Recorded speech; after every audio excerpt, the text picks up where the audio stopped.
আমাকে কষ্ট দিয়েছিল, এক কথায় আমার হক নষ্ট করেছিল আল্লাহ। দুনিয়ার ভিতরে আমি দুর্বল থাকার কারণে আমি ন্যায় বিচার পাই নাই। দুনিয়াতে আমি মাজলুম ছিলাম, আয় আল্লাহ আজকের দিন আমি কি ন্যায় বিচার পাবো না? আল্লাহ রাব্বুল আলামিন তার অভিযোগ গ্রহণ করবে।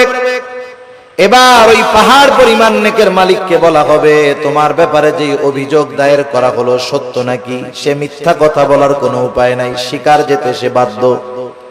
সে বলবে, হ্যাঁ দুনিয়াতে আমি তার এই হক নষ্ট করেছি। আল্লাহ তাআলা বলবে, দাও তার হকটা আদায় করে দাও। বলেন তো, দুনিয়াতে কেউ যদি কারো জমি জোর করে দখল দেয়, কিয়ামতের দিন জমি দেওয়ার কোনো অবস্থা আছে নাকি? এইবার লোকটা বলবে, আল্লাহ এ তো দুনিয়া না, দুনিয়া না। দুনিয়া যদি হইতো আমি তার জমি তার হক তাকে ফিরাইয়া দিতাম।